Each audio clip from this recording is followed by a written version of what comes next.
In this video for our Mach 9 review, I will now be going over numbers 13 to 21. So these are the numbers I'll be focusing on in this video. So now in question number 13, we're looking to see which of the statements or two statements apply to our half graph here, our radical. Now notice again, right, when you have a radical function, that we need to identify that starting point. So that's going to help guide us, right? With our domain and range, with our interval, with our end behavior. So here the graph is starting at, so this is at -2, 3. So here's my x and here's my y, and then continuing on. So like as x approaches negative infinity, so as we're going to the left, we're going down approaching negative infinity, but this says positive, so A is false. The interval of decrease, well, read the graph left to right. Well, we're increasing, so B is false.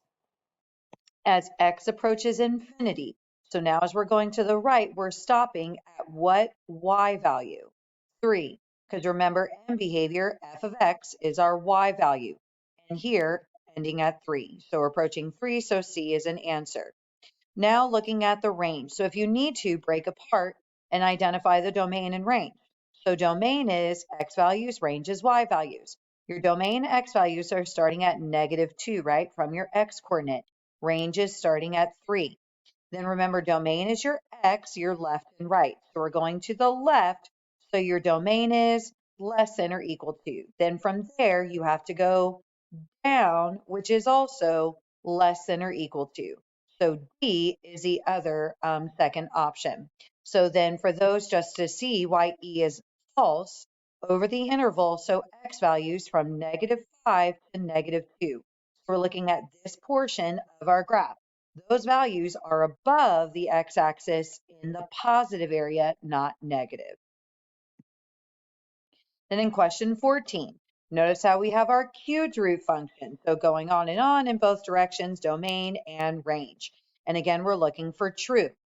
So as x's are approaching infinity, as we're going to the right, our graph f of x is going down to negative infinity. So A is false.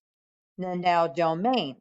Well, again, remember, notice how the domain is constantly going left, constantly going right. So the domain is negative infinity to infinity, which is all real numbers. Now question 15. We're looking to see, given our graph here, starting at the square root of x, which dotted line represents this function here. So you could kind of use your transformations or just graph this in Desmos. So here I've already graphed it in Desmos so that you can see. So notice how we reflected, right? So that with that negative, we reflected over the x-axis. We moved 2 to the right and 3 up. So notice how that's why the answer was B for number 15. The number 16. We're looking for the inverse of this function. So given this graph, well, let's first identify points on our graph. I notice here our exponential, I've got 2, 2, 3, 3. Then here we're at 4, 5. And last, we're at 5, 9. So now to get the inverse of our function, we need to switch the coordinates. So basically, if I wanted to create my table, right, of my x values and then the output or y values for my inverse function, we're still at 2, 2 and 3, 3, but now at 5, 4 and 9, 5. So looking for these points on our graph, well, let's check A. 9, 5 is right here. 5, 4 is right here. 3, 3 and 2, 2. So notice how A is our answer. Like here, 9, 5 is not on the graph. 9, 5 is not on this graph. So that's why it's not B or C. And so now in 17, we're given this log equation and we're looking to see which table of values represents the inverse function of this equation. So again, we could graph this in Desmos. So here in Desmos, I've already graphed it. So notice how we've got log base 2 of x plus 3, but I need the table. So you could locate points. So there's two ways we could do this. You could locate points on the graph, right? Like -2, 0 is here, so on and so forth, -1, 1. So you can locate points on this graph, or another option is convert it to a table. So if you recall, after you have your equation here, your function, then you click the edit list button here. Then notice how your options, you can create a table. So now notice here's a table of values. So -2, 0, -1, 1. Well, if these are the points that are on this graph, then that means the inverse is switching the x and y. So that's why we need 0, -2, 1, -1, 2, 1. So looking back, that's why the answer here is D. 0, -2, 1, -1, 2, 1.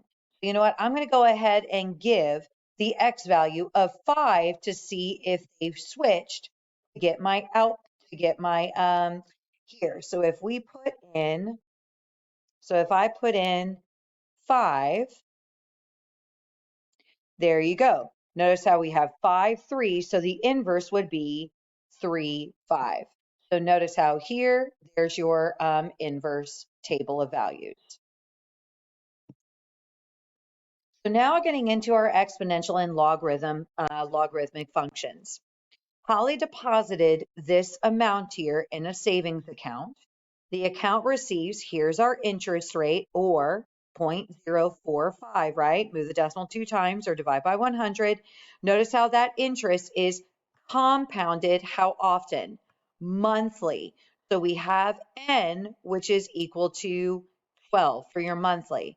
Approximately how much money will be in the account after 3 years? So here we've got our starting amount of 1,200 times 1 plus, now remember we're compounding, so we have our rate, but then divide that by your value for n, which is 12. Then we still raise to the t power, which is 3, but multiply that as well by your n value, which is 12. So when you put all that in the calculator, you will get the approximate amount of $1,373.10. Now in question 19, we're using, it looks like the same problem. Holly deposited $1,200 in a savings account. The account gets that 4.5% interest or 0.045. But now notice the difference. This is compounded continuously. So that means now we don't have a value for n. We are now using E. So we're using our PERT formula here. So approximately how much money will be in the account after 3 years? So again, we're looking for A, the final amount. We're starting with the principal initial, which is $1,200. Then I've got E to the, well, our rate, which is 0.045 times T exponent. So now, oh, no, I'm sorry. We do know what T is. Sorry about that. 0.045 times T, which is 3.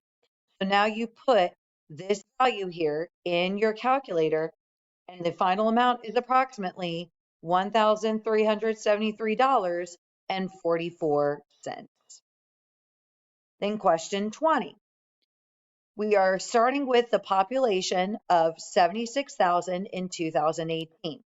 But the population has been decreasing, so now we have decay. So I'm going to mark off D because this shows growth every year by 2% or 0.02, right?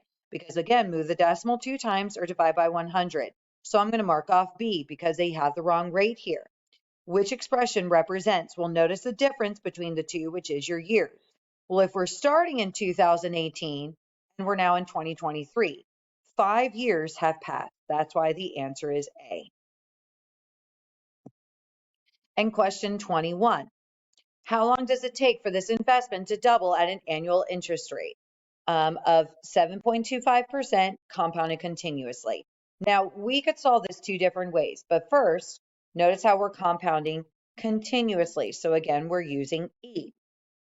We are looking for doubling or multiplying this amount by 2. So there's a couple of ways that you could set this up.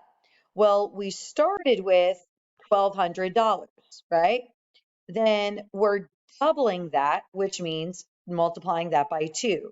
So we have $2,400, which is equal to our original, which is 1,200, then times E, to our exponent, which is our rate, 0.0725, times T, which is what we're looking for, because this says how long. So multiplying that by T.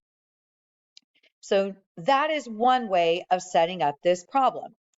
Or you could just set this up as, well, if I'm doubling, then the final amount is going to be double the original. So 2 is equal to E to the 0.0725 times T power, because again, we're solving for T. Now watch what happens. If we were to solve this equation here that we first started with for T, well, we have to get E by itself. So I'm going to divide both sides by 1,200. So now by doing that, you end up with E to the 0.0725 times T power is equal to, well, when you divide 2,400 by 1,200, you get 2. Notice how you get the same setup. So you could set it up either way. Now that E is by itself, we can now do the inverse of E, which is natural log. What we do to one side, we do to the other side. So now I've got the natural log of 2, which is equal to, remember, right, inverse, cancel out, bring down the exponent, 0.0725 times T. Now last step to solving for T, divide by 0.0725. So now we've got 0.0725 being divided out, and you end up with your time after putting not just 2, right, but this is the natural log of 2 divided by our rate. The time is going to be approximately 9 years.